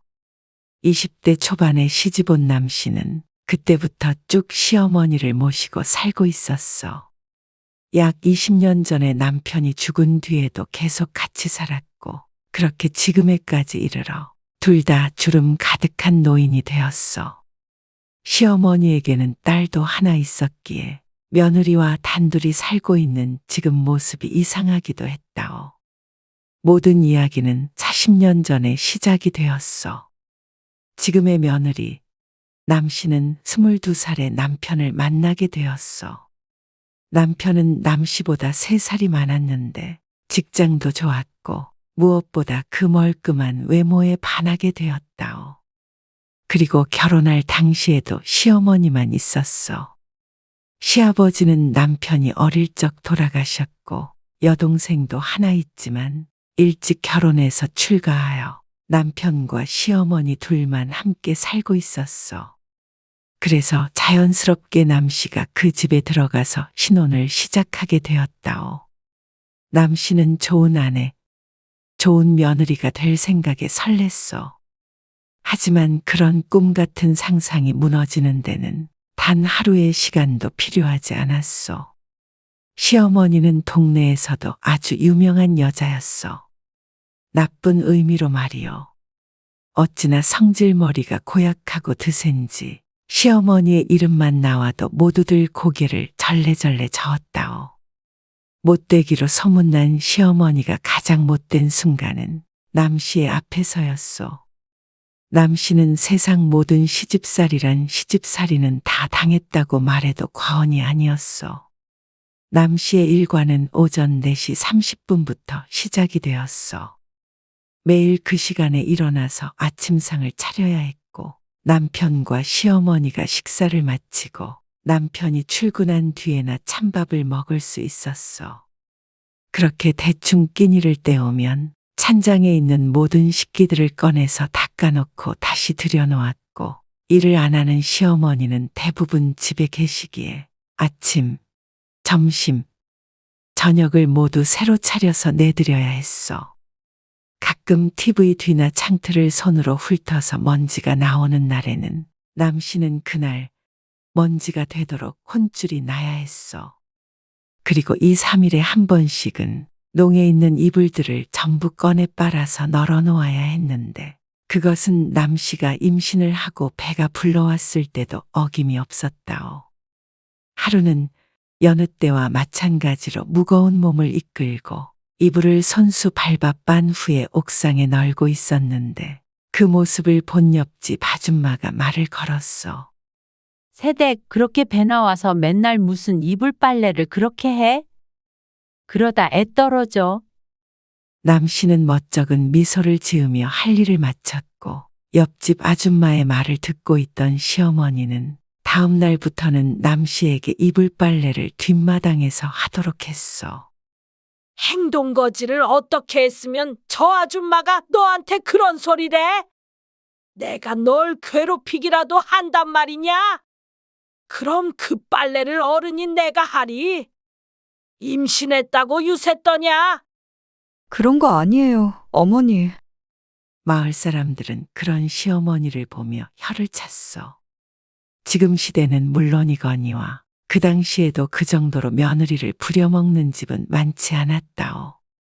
남 씨에게는 남편의 여동생인 시누이도 하나 있었는데 며칠에 한 번씩은 시어머니 손에 이끌려 시누이 집에서도 비슷한 노동을 해야 했어. 너네 이불 좀 다 내와봐. 빨래하게. 이불을 갑자기 왜 빨어? 새언니 있을 때 빨어. 항상 이런 식이었어. 남 씨는 새로운 가족이 아닌 새로운 식모 혹은 일꾼 취급을 당했어. 그뿐이었다면 남 씨도 그리 괴롭지는 않았을 것이요. 내 인연이 지엠이랑 똑같아. 뭐 하나 제대로 하는 게 없어. 남 씨의 딸도 남 씨와 똑같은 취급을 당했어. 고추도 못 달고 태어난 것이 뭘 잘했다고 어른한테 대들어? 사소한 일로도 불호령이 떨어졌고 본인의 기분이 틀어진 날에는 어린 여자아이를 팬티만 입혀서 대문 앞에 세워둔 적도 많았어. 어머니, 제가 잘 가르칠게요. 제발 그만하세요. 남 씨가 애원해도 소용이 없었어. 너는 네 집에서 그렇게 가르치든 본데 없이 자라서 시엠이 하는 일에 이래라 저래라 하냐? 이래서 못 배운 것들은 집에 들이는 게 아니지. 친정까지 모욕하는 발언도 서슴지 않았어. 그렇다면 남편은 남 씨가 그토록 고생하는 와중에 무엇을 하였는가 하면 무척 바빴어. 돈 버느라 바빴느냐? 그것은 아니었어. 그리고 그것이 남 씨가 이 집에서 남편과 시어머니에게 진저리 치고 이혼을 결심하게 된 계기가 되었어. 초등학생이 된 딸아이가 어느 날 남 씨에게 말했어. 엄마, 나 오늘 학교에 아빠가 데리러 왔잖아. 응. 그런데 어떤 애가 우리 아빠 보고 아빠라고 그랬다? 황당한 소리를 들은 남 씨가 웃었어. 네가 잘못 들었겠지. 그러자 딸이 대답했어. 아니야. 아빠가 같이 짜장면도 사줬는데? 남 씨는 순간 말을 잃었어. 근데 짜장면 먹으면서도 계속 아빠라고 불렀어. 아는 친구야? 다른 반 친구인데 친하진 않아. 걔도 우리 아빠 딸이야? 왜 아빠라고 불러? 남 씨는 머릿속이 새하얗게 변해서 딸에게 어떤 설명도 해주지 못했어. 남 씨의 남편은 다른 남자들과 크게 다르지 않은 가장이자 남편이었어. 남 씨가 시집살이에 괴로워해도 편들지 않는 것은 가정의 평화를 위해서라고 스스로에게 변명을 했지만 집안일에 신경을 쓸 정신이 남아있지 않았을 뿐이었어. 당신 그게 사실이에요? 남 씨가 남편에게 추궁하자 남편은 아니라고 발뺌하였어. 애가 헛소리하는 걸 고지고대로 믿어? 헛소리요? 같이 짜장면도 먹었다 그러는데 그게 어떻게 헛소리예요? 그냥 애 친구라길래 같이 사준 것뿐이야. 그러자 옆에서 듣고 있던 시어머니도 거들었어. 너 미친 거 아니니? 어디서 남편한테 눈에 쌍심지를 켜고 대들어? 그것도 시애미가 보고 있는 앞에서? 어머니, 같은 학교 친구가 애 아빠한테 아빠라고 불렀다는데 제가 이 정도도 따지지 못할 일인가요? 남 씨가 말대꾸를 하자 시어머니의 눈이 세모꼴이 되었어. 이것 봐라! 그러다 시애미도 치겠다! 네 애미가 그렇게 가르치든 하늘 같은 서방이 아니라면 아닌 줄 알아야지. 어머니, 애한테 딸내미랑 친하게 지내라고 짜장면 좀 사줄 수도 있지. 그것 갖고 서방을 잡아. 시어머니는 꼬투리 하나 잡았다 하는 표정으로 남 씨를 몰아세웠어. 내가 살다 이런 일을 다 보게 된다. 이거원 서방이 마누라 무서워서 밖에도 못 다니겠네. 한사코 아니라는 남편과 시어머니. 아이의 말을 고지곳대로 들은 남심한 경솔한 여자가 되어 있었어. 그러던 어느 날이었어. 시장에 갔다 온 남씨가 집으로 향하는데 대문 앞에서 신랑이 하고 있는 두 인형이 보였어. 여기가 어디라고 와? 누가 보면 어쩌려고? 어서 가서 전화로 이야기해라. 저는 언제까지 이렇게 살아야 되는데요? 그일 만나서 얘기해야겠어요. 이 시간에 집에 왜 있겠어? 일 나가고 없다. 나중에 그 집으로 가라고 할 테니까 어서 돌아가. 이혼한다길래 애도 낳고 살았는데 우리 애는 아빠 없는 자식으로 크고 있다고요? 남씨가 들고 있던 검정 비닐봉지들이 툭 떨어지고 감자들이 길바닥을 굴러갔어. 그런 줄도 모르고 남씨는 두 여자를 하염없이 바라보고 있었어. 그런 남씨를 발견한 건 시어머니였어. 애미야. 그러자 앞에 있던 여자도 남씨를 돌아보았어. 역시 그때 그게 맞았죠? 애 아빠가 두 집 살림하고 있던 게? 아니다. 그냥 지나가는 여자다. 듣고 있던 여자가 끼어들며 말했어. 지나가던 거 아니고 당신 남편과 나 사이에 아이가 있어요. 당신 딸하고 동갑이고요. 기가 막혔다오. 자신이 딸아이를 가졌을 당시에 남편이 바람을 펴서 또 다른 아이가 생긴 것이었어. 어머니는 다 알고 계셨던 거죠? 시어머니는 결국 사실을 인정하게 되었어. 그러면 애가 생겼다는데 어떻게 아냐? 시어머니의 뻔뻔하기 그지없는 말이었어. 그러면 그렇게 오랫동안 알면서도 저를 속이고 두 며느리를 보신 건가요? 딸아이와 동갑이면 최소한 10년의 세월이었어. 그간 온갖 구박을 다 당하며 살았는데 정작 시어머니와 남편은 그런 남씨를 기만했어. 그쪽은 맘 편히 잘 살아왔는지 모르겠지만 나는 혼자 애 키우면서 정말 힘들었어요. 과연 그럴까? 시어머니에게 모진 멸시를 받으며 살아온 세월이었는데 여자는 그런 남씨가 부러운 모양이었어. 그럼 차라리 나와 바꾸자 하고 싶은 심정이었어. 하지만 딸아이를 위해선 그럴 수 없었다오. 돌아가서 다시는 찾아오지 마세요. 남씨가 말하자 여자는 콧방귀를 뀌었어. 그렇게는 못하겠다면? 나도 가만히 안 있을 거예요. 가만히 안 있으면 어쩔 건데? 남씨는 참지 못하고 들고 있던 가방을 여자에게 집어던졌어. 그러자 여자도 눈에 불을 켜고 달려들었어. 대문 앞에서 두 여자가 머리채를 잡고 싸우자 동네 사람들이 하나둘 관심을 가지기 시작했어. 그러다 퇴근한 남편이 돌아왔고 남편과 시어머니가 둘을 뜯어말렸어. 이게 뭐 하는 짓들이야? 뭐 하는 짓이요? 당신이 말 좀 해봐요. 그러자 남편이 남씨의 손을 여자의 머리채에서 뜯어내어 밀어버렸어. 남씨는 바닥에 주저앉았다오. 그리고는 시어머니로부터 폭언이 쏟아졌어. 나원참! 동네 창피하게 이게 무슨 짓이냐? 남편이 실수 좀 했다고 길거리에서 머리끄댕이를 잡고 달려들어. 이래서 못 배운 며느리는 드리는 게 아니었다. 적반하장도 유분수지. 누가 누구에게 배웠다 못 배웠다 하는지 이해가 가질 않았소. 애초에 네가 잘했으면 남자가 딴 여자를 만나냐? 그리고 네가 아들이라도 낳았으면 내가 나서서 뜯어 말렸다. 뭘 잘했다고 이런 미친 짓을 해? 오랜 세월 무슨 일이든 잘못된 것은 남씨 탓이었고 잘한 것은 남편이나 자신 덕이었던 시어머니. 이번에도 남씨 탓을 하고 있었어. 남자아이를 낳지 못했다고 두 번째 며느리라도 보았다는 말인가. 남편은 그 여자를 데리고 사라졌고 남씨는 시어머니에게 억지로 끌려 집 안으로 들어갔어.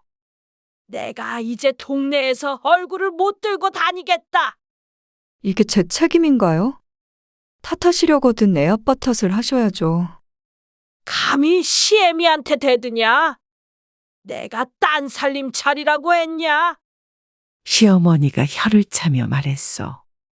이게 다 여자가 못나서 생기는 일인 게야.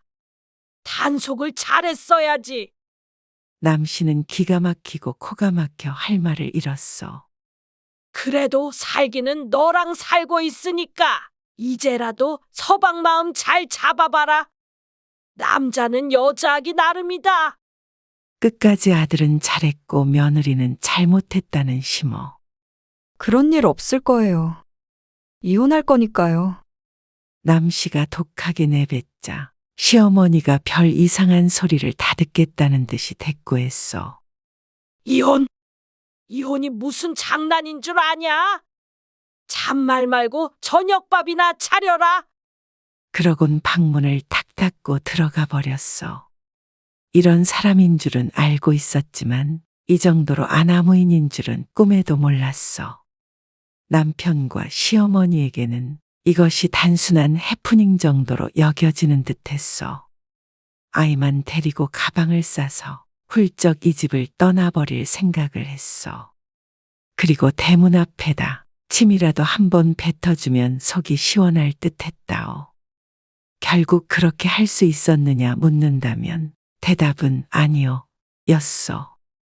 곧 돌아온 남편이 모든 걸 정리하겠다며 잘못을 빌었고 무엇보다도 딸아이에게만은 다정했던 남편이기에 딸이 헤어지기 싫다며 울며 매달려 떠날 수 없었어. 결과적으로 그것은 한참은 잘못된 선택이었어. 그 뒤로도 남편은 남씨 모르게 두 집을 오가며 지냈어. 남편의 또 다른 아이는 전학을 갔고 한동안은 남편이 가정에 충실한 모습을 보여 깨닫지 못했다오. 그 사실을 남씨가 알게 된 것은 한참의 시간이 흐른 뒤였어.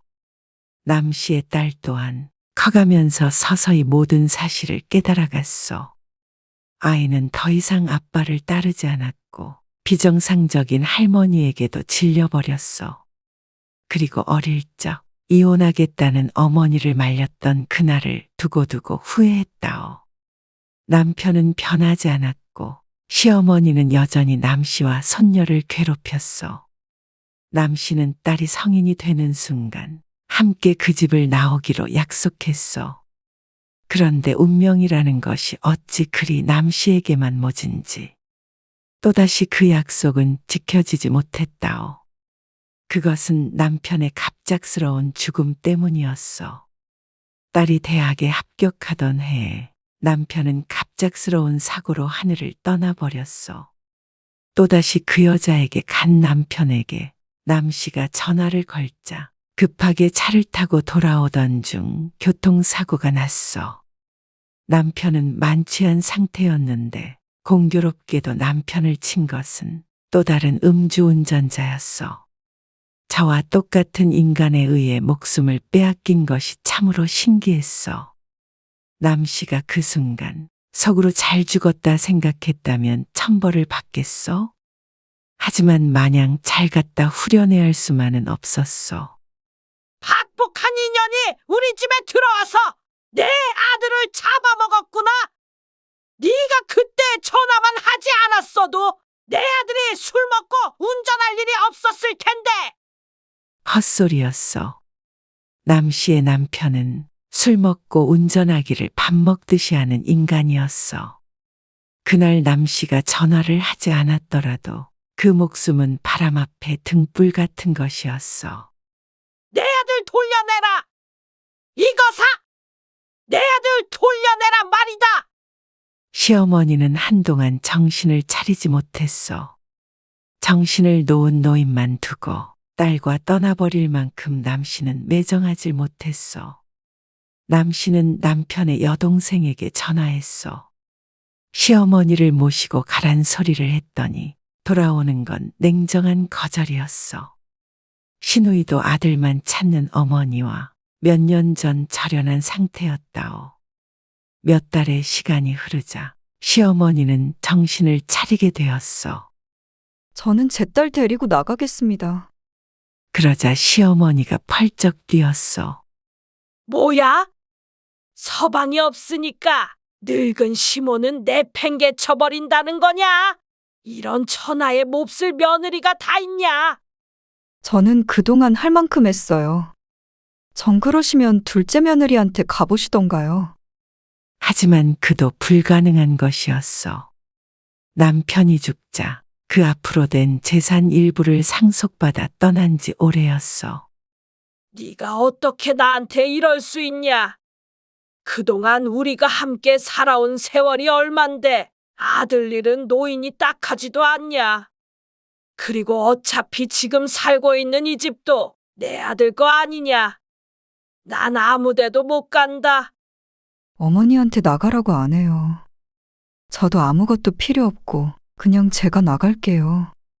그러자 더 이상 잡을 구실이 없다는 걸 깨달은 시어머니가 꺼이꺼이 울며 남씨의 발치에 매달렸어.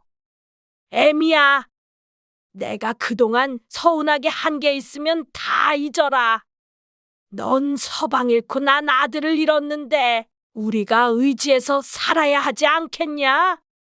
어떻게 이렇게 피도 눈물도 없이 시어미를 버리냐? 남씨는 시어머니가 하는 말 중 어느 하나도 공감할 수 없었지만 혼자 남아 우는 노인을 보니 기분이 착잡했어. 모든 걸 다 내팽개치고 떠나버리려 했지만 남편이 죽는 바람에 이 상황이 못내 불편했다오. 딸은 대학에 입학하면서 먼저 상경을 했고 남씨만 따라가면 될 일이었어. 그런데 다른 한편으로는 그런 생각도 들었어. 남편이 죽었으니 이 집은 자신과 자신의 딸의 몫이지 시어머니의 몫이 아니었어. 그동안 당한 서름을 보상도 받지 못하고 맨몸으로 떠나려 하니 문득 억울한 생각도 들었어. 내가 이제 너 하는 일에 딴지도 안 걸고 자라마. 내가 한 번만 더 그러면 날 쫓아내라. 이때 시어머니는 70을 바라보는 나이였어. 시어머니만 속썩이지 않는다면 남씨가 굳이 이 집을 떠나야 할 이유도 없었어. 그렇게 남씨는 또다시 어리석은 선택을 하게 되었다오. 하지만 이러니 저러니 해도 모든 것은 남씨의 타고난 성정이 모질지 않은 탓이었어. 그러니 계속 그 집에 붙어 있을 생각을 한 것 아니겠어? 시어머니는 그녀의 말대로 이전처럼 남씨를 괴롭히지 않았어. 한동안은 남씨의 눈치를 보는 듯했어. 그렇게 몇 년을 살았는데 평화롭게 지낸 것은 아니었어. 시어머니는 그 성질을 버리지 못했다오. 남씨가 40대 중반을 넘겼을 때 재혼할 기회가 있었지만 시어머니가 깽판을 치는 바람에 모든 것을 망쳐버린 때가 있었어. 며느리가 재혼을 하면 자신은 빈털터리로 쫓겨날 것이기 때문에 두려웠던 것이요. 어머니, 저 이대로는 못 살아요. 우리 제발 서로 놓아주고 각자 살아요. 제발 좀요. 자신의 인생이 시어머니로 인해서 망쳐지는 걸 더 이상 두고 볼 수 없었어. 이 집은 어머니 살아계시는 동안은 달라고 안 할게요. 남씨가 시어머니에게 말하며 짐을 쌌어. 그런데 그쪽은 누구세요? 제 아들 못 보셨나요? 하지만 하늘의 장난일까? 떠나려는 남씨에게 시어머니는 이상한 소리를 하였어. 아줌마, 밥 좀 줘요. 남씨는 멍하니 시어머니를 바라보았어. 그리고 생각했어. 전생에 무슨 모진 인연으로 얽혔는지 끝까지 내 발목을 잡는구나. 얼마 안 가 시어머니는 자주 이상한 소리를 하게 되었어. 아들도 못 낳는 것을 내가 며느리로 들여 잘해주었더니 시엠이 밥도 안 차리는 년. 너는 우리 아들 퇴근하면 가만두지 말라고 일러둘 테다. 저기요, 우리 아들 못 봤나요? 학교 끝나서 델러 갔더니 안 보여서요. 네가 우리 아들 잡아먹었구나. 내 아들 내놔라. 마른 하늘의 날벼락이었어. 곧 시어머니도 본인이 어떤 상태인지 인지하게 되었어. 그러니 더욱더 며느리에게 매달리는 수밖에. 자신을 버리지 말라며 애원하는 시어머니에게 남씨는 한마디밖에 할 수 없었어. 떠나진 않을게요. 그 대신 이제 더 이상 제 인생에 관여하지 마세요. 알았다. 고맙다. 그런 엄마의 결정을 남씨의 딸은 이해하지 못했어. 남씨 스스로도 자신을 모르겠으니 딸인들 어찌 알겠어. 그렇게 세월이 20년이나 흘러 지금에 이르렀어. 기저귀 풀지 말라고 몇 번 말해요? 손을 묶어놔야 정신을 차리지. 남씨의 호통에도 시어머니는 허공만을 바라보고 있었어.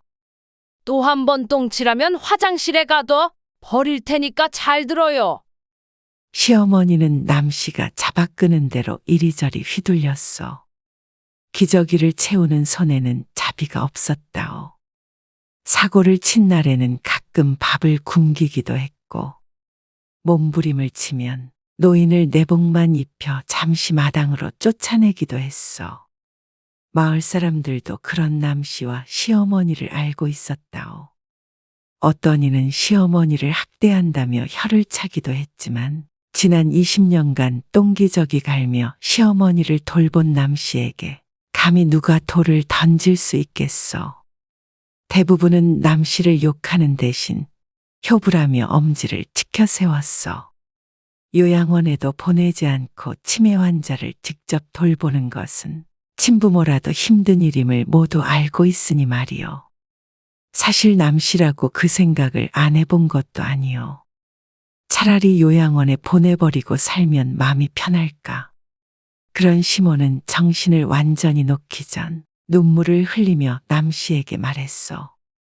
애미야, 내가 죽을 때가 돼서야 처음으로 너에게 사과를 한다. 너에게 했던 말들, 행동들, 이제 와서 씻어버릴 수는 없겠지. 하지만 정말 후회하고 있다. 이제 나에게 너밖에 남지 않으니 알겠다. 세상에 너처럼 착한 며느리가 없었는데 내가 어리석었어. 내 아들이 너무 소중해서 그랬다. 이해해다오. 하지만 그 한마디로 몇십 년의 세월을 보상할 수는 없었어. 남씨는 이런 현실이 그리고 이런 시어머니가 치가 떨리게 증오스럽다가도 어쩔 땐 하늘이 자신에게 기회를 준 것 같다는 생각을 하기도 했어. 그동안 며느리를 박대한 시어머니에게서 자아를 빼앗고 복수할 기회를 준 것이 아닌가 하는 생각 말이요. 그리고 처음 시모가 정신줄을 완전히 놓았을 때 욕을 해도 밀어도 반항하지 못하는 시어머니에게 통쾌한 감정도 느꼈어. 하지만 이제는 무엇을 위해 자신이 시모를 데리고 살고 있는지 스스로도 이해하지 못했어. 미운 정이라도 들은 것인지. 90세가 다 돼가는 노인네. 죽음까지는 자신이 봐야겠다는 생각을 했다오. 하지만 자신이 결코 시어머니를 용서한 것은 아니었어. 아직도 그 마음엔 증오가 남아있었고 문득문득 젊은 날 그 시절이 떠오를 때면 시어머니에게 화풀이를 하기도 했어. 그러다 남씨는 딸로부터 연락을 받게 되었어. 딸의 건강에 이상이 있다는 소식이었어. 딸은 결혼하지 않고 홀로 서울에서 살고 있었는데 직장도 그만둬야 할 정도로 몸이 안 좋아졌다는 말에 남씨의 심장이 덜컥 내려앉았어. 딸은 남씨에게 도움을 요청했어. 서울로 올라와서 자신을 돌봐달라는 딸. 남씨는 순간 시어머니를 쳐다봤어. 야무지게 밥을 먹고 있는 시모를 잠시 응시하던 남씨는 얼마 뒤 시어머니의 손을 잡고 버스에 올랐어. 오랜만에 외출하는 시어머니는 신나 보였어. 한껏 들뜬 시어머니가 버스에 앉아 몸을 들썩거렸어. 남씨는 그런 시어머니에게 조용히 말했어. 어머니도 세상에서 당신 자식이 제일 소중했죠.